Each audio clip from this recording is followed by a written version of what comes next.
ಮಹಾತ್ಮ ಗಾಂಧಿ ಮೇಗೂ ಸಾಲ ಅದಲ್ಲ, ಅದು ಬರೀ 8 ಮಂದಿ ಯಾಕೆ ಹೋದ್ರಿ? ಅಲ್ಲೂ 400 ಜನ ಹೋಗ್ಬೇಕಾಗಿತ್ತಲ್ಲ ಸರ್. ಅದಕ್ಕೂ ನನ್ನ ಪ್ರಕಾರ ಈಗ ಈ ಪೇಪರ್ನಾಗೆ ಮೊನ್ನೆ ಒಂದು ನಮ್ಮ ರಾಜ್ಯ ಮಟ್ಟದ ಪತ್ರಿಕೆಗೆ 470 ಕೋಟಿ ಇದೆ ಅಂತ, ನಮ್ದು 669 ಕೋಟಿ ಇದೆ. ಡಿಸಿಸಿ ಬ್ಯಾಂಕ್ ಇಂದ ಸರ್. ಹೌದು. ಅಂದ್ರೆ ನಾನು ಹೇಳೋ ಉದ್ದೇಶ ಇಷ್ಟೇ ಅಲ್ಲ, ಸಾಲ ಇದೆ 100 ಕೋಟಿ ಹೆಚ್ಚರ ಇರ್ಬೋದು, ಕಮ್ಮಿ ಇರ್ಬೋದು. ನಾರಾಯಣ 4 ವರ್ಷ ಮೊದಲು ಸ್ಟಾರ್ಟ್ ಆಗಿದೆ, 100 ಕೋಟಿ ಹೆಚ್ಚಾಗಿದೆ. ಅವರು 4 ವರ್ಷ ಮೊದಲು ಸ್ಟಾರ್ಟ್ ಮಾಡಿದ್ರು, ಅವ್ರಿಗೂ ಅಲ್ಲಿಗೆ ಬಂದ್ಬಿಡ್ತಿತ್ತು.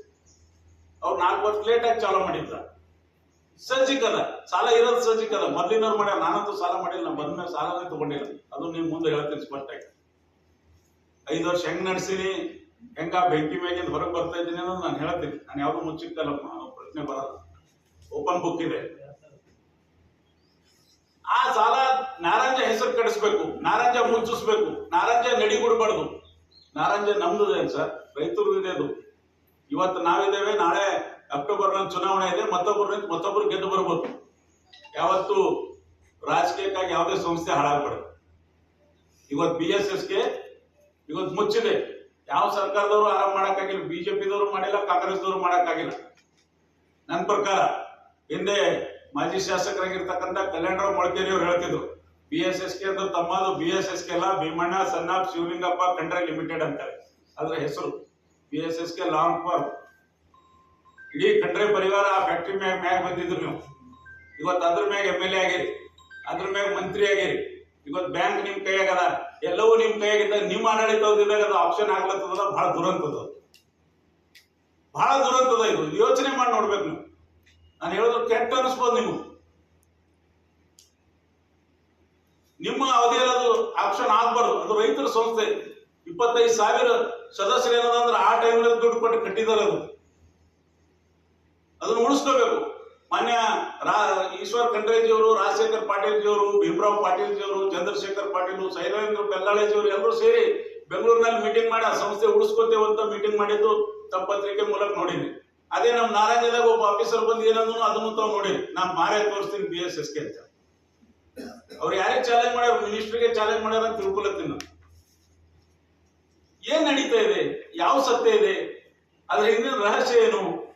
ಏನ ಆಫೀಸರ್ ಹೇಳೋದು ಕರೆಕ್ಟ್ ಅದನ, ಏನ್ ಮಾನ್ಯ ಮಂತ್ರಿಗಳು ಕೂಡ ಸ್ಟೇಟ್ಮೆಂಟ್ ಕರೆಕ್ಟ್ ಅದನ? ಒಂದು ಹಳಿಕೆ ಹಾಳಾಗಿದೆ, ಇದ್ದಿ ನಾರಾಯಣ ಹಾಳು ಮಾಡಬೇಕೆಂಬ ಉದ್ದೇಶ ಇದೆನಾ? ಆ 78 ಕೋಟಿ ಸಾಲದ ಬಗ್ಗೆ ಇಷ್ಟು ಅಪಪರಿಚಯ ಇದೆ. ನಾನು ಅದು ನೇರವಾಗಿ ಹೇಳ್ತೀನಿ ನಿಮ್ಗೆ. ಮೊದಲು ಒಂದ್ಸರಿ ಪತ್ರಿಕಾಗೋಷ್ಠಿ ಕರೆದು ಹೇಳಿ ನಾನು, 78 ಕೋಟಿ ಸಕ್ಕರೆ ಒತ್ತೆ ಸಾಲ 20 ಮಾರ್ಚ್ 2020ರಲ್ಲಿ ತಗೊಂಡಿದ್ದಾರೆ. ನಾನು ಅಧ್ಯಕ್ಷ ಆಗಕ್ಕಿಂತ ಮುಂಚಿತವಾಗಿ. ನಾನು ಅಧ್ಯಕ್ಷ ಆಗಿದ್ಮ್ಯಾಗಲ್ಲ,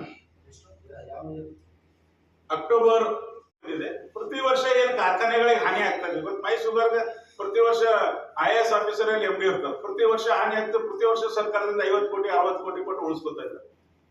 ಅದೇ ರೀತಿ ಕಾರ್ಖಾನೆಗಳಿಗೆ ಏನು ಹಾನಿ ಆಗ್ತಾ ಇದೆ, ಆ ಹಾನಿ ಭರಿಸೋ ಸಲುವಾಗಿ ಅದು ರೈತರ ಪೇಮೆಂಟ್ ಉಳಿಬಾರ್ದು ಅಂತೇಳಿ ಆ ಸಕ್ಕರೆ ಇದ್ದ ಸಕ್ಕರೆಯನ್ನ DCC ಬ್ಯಾಂಕಿನವರಿಗೆ ಪತ್ರಗಳು ಕೊಟ್ಟು ಮಾಹಿತಿ ಕೊಟ್ಟು ಮಾರಾಟ ಮಾಡಿ ಆ ರೈತರ ಪೇಮೆಂಟ್ ಅಂತ ಅವ್ರ ಬ್ಯಾಂಕಿನ ಮೂಲಕವೇ ಕೊಟ್ಟಿದ್ದಿದೆ.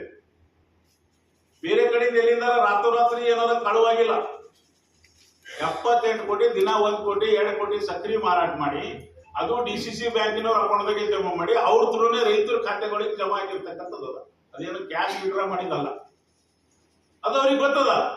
ಅದ್ರ ಬೋಧದ್ವಿ ಅವ್ರು ಏನ್ ಮಾಡ್ಯಾರ, ಒಂದ್ 2 ಆಫೀಸರ್ಗಳಿಗೆ ಪಾಪ ಸಸ್ಪೆಂಡ್ ಮಾಡಿ ಅವರಿಗೆ ಒಂದ್ ರೀತಿ ಬಕ್ರ ಮಾಡ್ಯಾರ. ಆಫೀಸರ್ಗಳು ನಾರಾಯಣ ಮತ್ತು ಮಹಾತ್ಮ ಗಾಂಧಿ ಸಾಲ ಕೊಡ್ಬೇಡ್ರಿ, ಅವ್ರದ್ದು ನೆಗೆಟಿವ್ ನೆಟ್ವರ್ಕ್ ಅದ ಅಂತ ಹೇಳಿದಾಗ ಯಾರು ಮತ್ತೆ EC ಆಡಳಿತ ಮಂಡಳಿದಾಗ ಯಾರು ಸೆನ್ಷನ್ ಮಾಡಿದ್ರಿ? ಅದ್ರಾಗ ಅಮರ್ ಖಂಡ್ರೆ ಇದ್ದಿಲ್ಲ, ಆ ಆಡಳಿತ ಮಂಡಳಿದಾಗ ಇದ್ದಿಲ್ಲ. ಕೊನೆಗೆ ಬಂತಂದ್ರೆ ನಾವು ಮತ್ತೆ ಅದೇ ಹಿಡ್ಕೊಂಡು ಕೋರ್ಟಿಗೆ ಹೋಗಲ್ಲ. ನಮಗೇನು ಕಾನೂನೇ ಗೊತ್ತಿಲ್ವಾ? ಅಮರ್ ಖಂಡ್ರೆ ಸೈನ್ ಮಾಡಿದ ಮೇಲೆ ಸೆನ್ಷನ್ ಆಗಿದ್ರೆ ಅದು ಅವತ್ತೇ ತಲೆಗೆ ಬಂದಿಲ್ಲ ನಿಮ್ಗೆ. ಸುಮ್ಮನೆ ಜನರಲ್ ಒಂದು ಗಿಮಿಕ್ ಮಾಡಿ. ಈಗ ಮೊನ್ನೆ ಬಂದು 400 ಜನ ಬಂದಿದ್ದು ಸರ್, ನಮ್ಗೊಂದು 50,000 ಟನ್ ಕಬ್ಬು ಕಡಿಮೆ ಸಿಗ್ತಾ ಇದೆ ಸರ್. ಈಗ ರೈತರಲ್ಲಿ ಗೊಂದಲ ಸೃಷ್ಟಿಯಾಗಿದೆ. ಏನ್ ಪೇಮೆಂಟ್ ಕೊಡ್ತಾರೋ ಇದು, DK ಸಿದ್ದರಾಮಯ್ಯ ಫ್ಯಾಕ್ಟ್ರಿ ನಡೆಸ್ತಾರೋ ಇದು, ಆ ಲಾಸ್ ಆಗಿರೋದು ಯಾರು ಜವಾಬ್ದಾರಿ ಆಗ್ತಾರೆ ಸರ್? ಒಂದು ಸಂಸ್ಥೆ ಇದೆ ಅದು. ನಾನು ವೈಯಕ್ತಿಕ ಅಲ್ಲ, ನಾನು ಪ್ರೈವೇಟ್ ಕಾರ್ಖಾನೆ ಅಲ್ಲ.